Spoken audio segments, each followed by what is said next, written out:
Hi everyone, and welcome back to Property Podcast today. As you know, I'm your host, Lee Dahill. I've got Mark with me from Rex Software. He will be doing his introduction in a moment.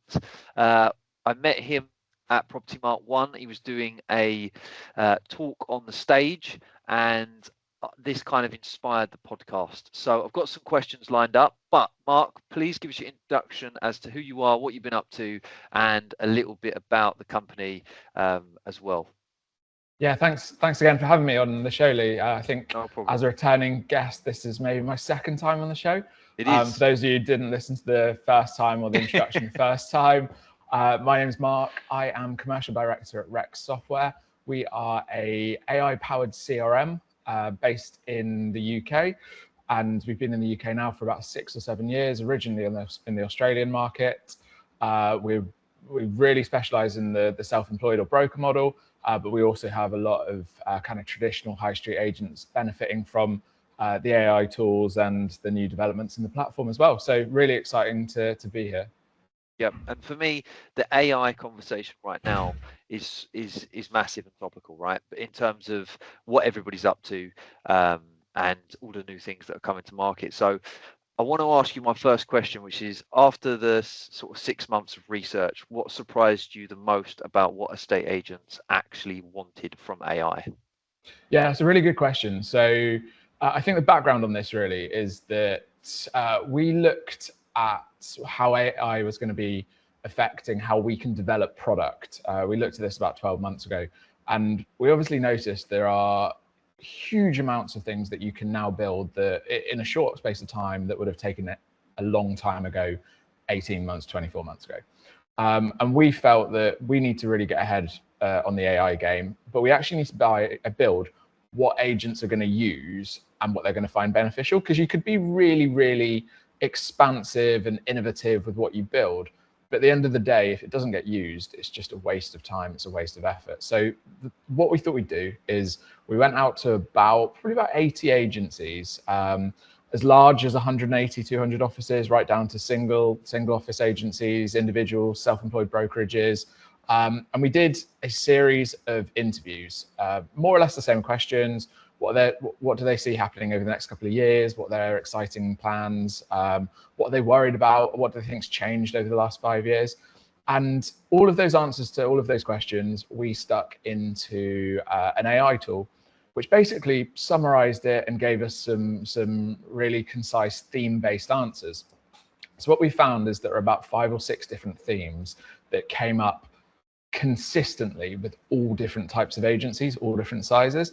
And there were the ones you'd expect, like worrying about compliance or how do we get AI and automation in. But when you dug down deeper into what agents are actually expecting from AI, it became really, really simple what they actually wanted. It wasn't huge innovations of like, how do we book thousands more valuations, or the kind of a lot of the maybe promises that were seen in from tech tools 3, 4, 5 years ago. It was actually just about doing the simple things more consistently. And we looked at it as in, there's a couple of things that we can build. There's one where the use of CRM has always been something for agents that is just a kind of an annoyance in the background. Stick it into the CRM, make sure your notes go in, make sure your valuation goes in. And it's frustrating because if you're busy, it just doesn't get done unless it's really simple to do. So the first thing we built is an AI admin tool where you basically prompt the interface in the same way that you'd prompt ChatGPT or Claude to say, do this for me or answer this for me. You just prompt the interface to say, add this person in, book this viewing, do this, do that. And it does it in the background. So you could do it on your phone when you finished a viewing or evaluation, do this follow-up for me, add these notes in, blah, blah, blah, whatever it is. You jump in the car, you listen to the Angels Media podcast on the way back to the office. And by the time you get back to the office, all of that is done for you. And then the second thing we really found is that there's a lot of noise around prospecting and a lot of noise around business development, and what do we actually do first and what do we focus on. So we just wanted to make it really, really clear. If you've got a database of 30, 40, 50,000 people within that database, there are going to be people who are looking at moving within the next 6 months. And of that list, you're not going to be talking to them, but one of your competitors probably is.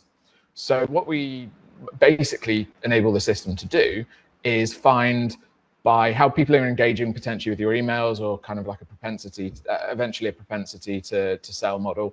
We're looking at who you should call, why you should call them, and what you should share of it is that basically every agent in your business will operate at the level of what your best agent operates on their best day. And if we can do that consistently, I think that's where AI will have the most success. And that's what agents have been calling out for. And there does seem to be, kind of, as I was saying at the start, about a lot of AI out there, right? So there seems to be a lot of AI tools for everything at the moment. Why did you decide to focus on the prospecting? And I do like the AI admin tool as well. Why did you decide to focus on those? Yeah, there is. You're absolutely right. There's a lot of AI fatigue out there at the moment. That there's an AI answer to everything, and it's just like AI is bolted on to every process that you don't necessarily need it to be there for. There are some really exceptional tools. There are also some where it's like, oh, how much of a life does this have, and how defensible is it to an existing system or a CRM just building it quite quickly and just bolting onto their tool. We focused on prospecting because we feel this is the early point in which you can get real quick wins from data that you already have in your database. So as I said before, if you have 40, 50,000 contacts, we found that when we're importing data from another CRM, when we've migrated a client, when we signed a client, they have not spoken to or engaged, even with an email, to about 90% of their database in the last 6 months. So if you've got that database of 50,000 people, you've probably not spoken to most of that database, or 45,000 people in that database, in the last 6 months. What you can do with AI is quickly identify who we should be talking to, who's maybe opened an email that you sent them a year ago or 2 years ago, who's opened it recently, who's viewed one of your newsletters, who's clicked on a link or whatever it is that's contained in something you've sent them. And it's just bringing them to the top of your list to prioritize who you should call, why you should call them, and what you should say as well. So we can engage and give you some talking points, or you can sort of train the model to give better talking points of how you, as the business owner or the best agent within your business, would want everyone in the business trained up to that level. So we found that was likely to be the quickest win, but is what we then decided is the most impactful if we get that right. And what were the sort of biggest challenges estate agents told you they face when trying to generate some more instructions from their existing database? Yeah, so the biggest challenges they probably faced, or they're saying they were facing, is prioritizing who to call or who to speak with, and essentially having a really structured way in doing business development. So when you're in a busy industry, or an industry that relies on a lot of chasing, or a sales industry, lots of follow-up and that sort of thing, you consistently focus on maybe the 5% of hot leads that you expect will transact within the next week or two, or maybe up to 3 weeks or a month. So you're constantly chasing the pipeline for that month. Where we saw the challenge is, and where agents reported the challenge, is to help with building longevity into their pipeline. So it's not consistently just dumping money into more marketing or really chasing their tail. It's how do we build relationships, enable AI to do that, and then focus on opportunities that we wouldn't maybe previously seen in the past. Because we've always been able to track within Rex if people have opened emails, clicked emails, engaged with content, that sort of thing. But it's difficult to then summarize who you should be prioritizing. And if you try and do that manually and go through the database, the likelihood of you landing on the right person to call and then being someone who is looking at selling their house within the next 6 months or 12 months, it's really difficult to do. It's really difficult to prioritize who we should be prospecting. I think the saying goes that 50% of marketing works, but nobody knows what the 50% actually is. And if you can use AI to better identify who you could be talking to, that solves that big challenge of where's our marketing going, or who we should be focusing on. And I think that's kind of one of the big wins that we will be able to get out of the AI tools.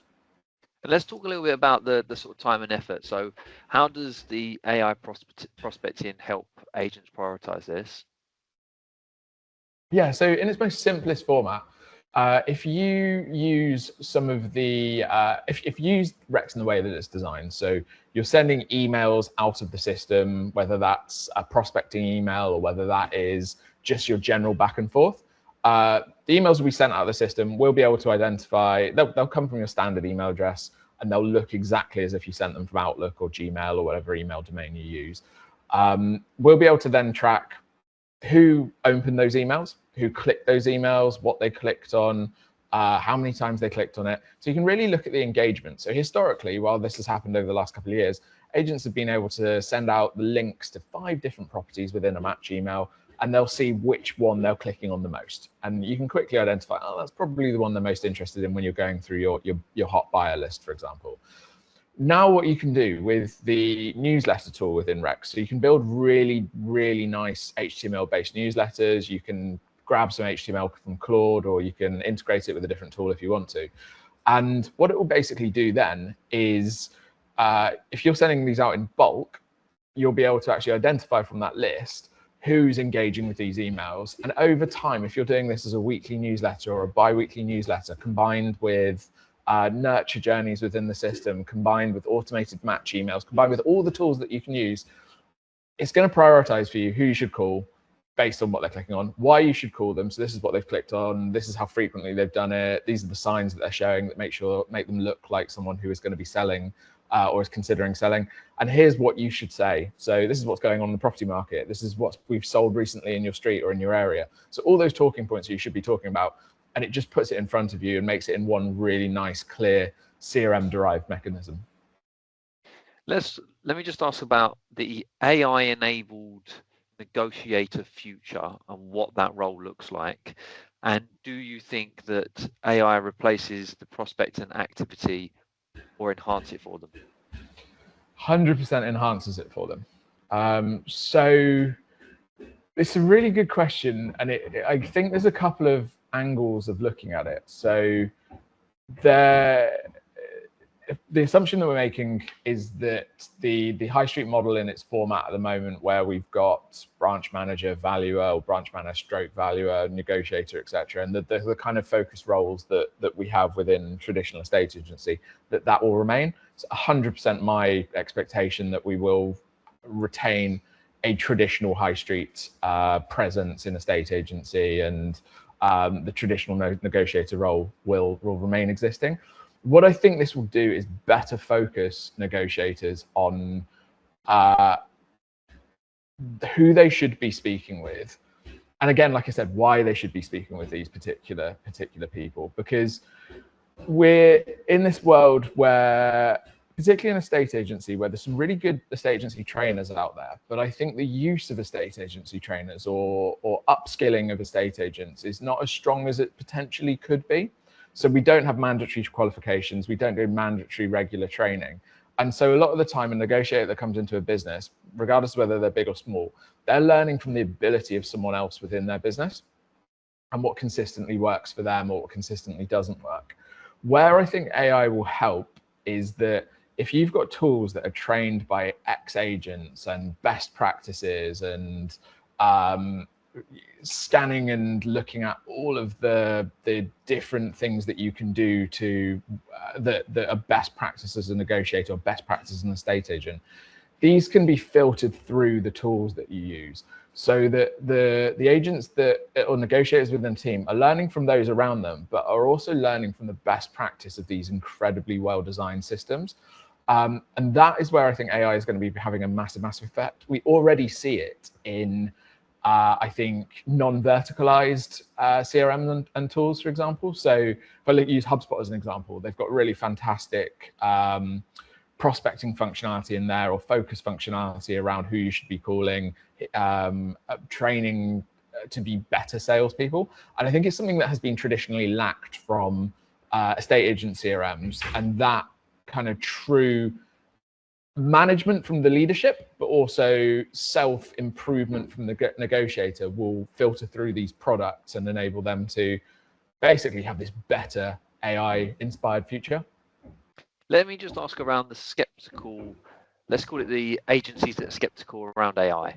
And what would you say is the single most practical use case they should be paying attention to? That's a really, really, really good question. The skepticism around AI, I think, is often AI fatigue. So we're just being hammered at all angles about AI can do this, AI can do that, and it's almost like it's a less of a skepticism and more of a, in my opinion, less of a skepticism, more of a fatigue on let's just get on with our jobs rather than a what do we actually do. But look, AI's going to be around. It's going to shape our future slightly differently. Whether it's, in my opinion, it's not going to have the all-encompassing huge effect that the predictions are from the naysayers across the world that AI is going to replace everyone's jobs. It's not. It's going to help you with. It's going to help you more with your current role. Yeah, things are going to look slightly different. They look slightly different after the Industrial Revolution, and as we go back in time, the internet age, etc. Everything looks a little bit different. But the people buy from people. People are always going to want to use an expert or someone with expertise when they're selling their biggest asset. Yes, there's going to be a small portion of people who want to do it themselves, but most of the time you're going to want to use a professional agency from doing so. So in answer to the question, the one thing to focus on, in my opinion, is to just get completely, how can I put it? Just get completely immersed in just using the basic functions of a Claude or a ChatGPT, and just to be curious at what it can actually do for you. So we live in this world now where at your fingertips is every bit of human information or intelligence that has ever existed. You can type in and ask a question and you're going to get the answer, or going to get something from an AI tool. You will surprise yourself at what positive effect it may have in your business, just or yourself personally, just from doing small things. Like my boss uses a really great example of it helps him with how he responds to things that his kids may have done, or how he should react to certain situations, and it just helps you train yourself that little bit. So if you're a manager within a team, is the way that you've reacted to a certain situation, could that be handled better? Could you handle it better next time? That's a basic thing maybe to put into an AI. That's kind of where I'd focus, just to be curious and see what's possible, rather than kind of rely on it to be the overpowering element for your business. And how should agency owners think about measuring the ROI of AI investments? Good question. So ROI investment in any AI tool is no different to the ROI that you're measuring through any marketing tool. If you look at something like we talked about, our AI prospecting tool, if you're spending 60 quid a month per user on it, or however we look at pricing things maybe slightly differently. I don't think any business in the world knows exactly how to price AI at the moment. So if you're looking at that, you've got to really be looking at minimum 10x return on investment. And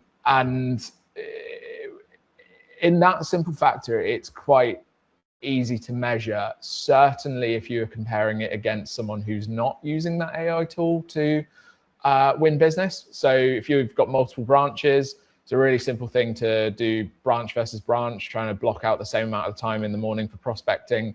Someone do it AI powered, someone not do it AI powered. And then it's quite a simple ROI measurement from there. But I think again, we see it a lot with tools that we use as a tech company, what we see within a state agency. I think that there's this idea of we should trial this product, but no one really looks at how to measure trials. What does success look like from your trial? And so whenever we trial a product, maybe like our Rex Reach tool that we can offer trial elements to, it's okay, what does success look like for you? And if we achieve that success, what's going to happen from there? So what does that look like in additional spend, sort of thing? So I think it's just having the right expectations and then measuring it well. What's not going to happen is you bolt on some AI tool for a couple of £100 a month, and you immediately have wins from the very first person you pick up the phone to. And I think what in any form of marketing or any form of tool that anyone brings in, if it doesn't work the first 2 or 3 times, it gets shelved. What I think is really great with AI prospecting is that it gives people that additional confidence that these are maybe the right people to call, and it actually just promotes more activity. So it doesn't have to be perfect to be worth it. And that I think is something that if you really lean into any tool that you get, AI or otherwise, really give it its chance, it will work if you lean into it. And I think that's a very good answer. Sometimes people do give up too soon on things, and if you waited longer, stuck with it, the results, it doesn't just mean, you know, trialing one thing once and that's the end of it, done, you know. And 100% agree with you on that kind of stuff. And I've got one parting question for you, Mark, on looking ahead. Where do you think AI will have the biggest impact on estate agency's business over the next 3 years? Let's get our mystic ball out and see what Mark is predicting. So I think that we will really, over the next 3 years, see the change in structure of businesses so that we are more salespeople heavy within a estate agency, and that an increasing amount of admin is handled agentically by systems. So I'm not including sales progression within that. That's definitely a different question. It's the whole post-sales process within the estate agency could have, I think we could all agree, could have a little bit of government work and intervention to improve. But the way I'd look at it is that I think businesses will shift from being quite admin heavy, particularly even with what we call the salespeople within the businesses, to salespeople being salespeople, and more on the phone, more looking to win business, and their admin itself will be handled agentically by the system. Like what I talked about with AI admin within Rex, and I don't want this to sound like I'm trying to sell it. I am, but it's not meant to sound as much that way. You want to really focus your time. You don't want to be clicking around the interface of a platform, however shiny or however great it is. You want to just say to it, even dictate into it, I want you to do this, this, this, and this. By the time you get back to the office, or by the time you have got off the phone with the next person, the system has done it for you. You're doubling the amount of phone calls that you could do in that time, and that's doubling the amount of business that hopefully you'll be able to win. So it will help make salespeople more salespeople. Mark, thank you so much for your time. Thank you for the prediction. Thank you for going through everything, and I'm very, very grateful. Thank you again for having me on the show for a second time, Lee. No problem. Must have been interesting enough the first time, so let's see how we go here. Thanks, Mark.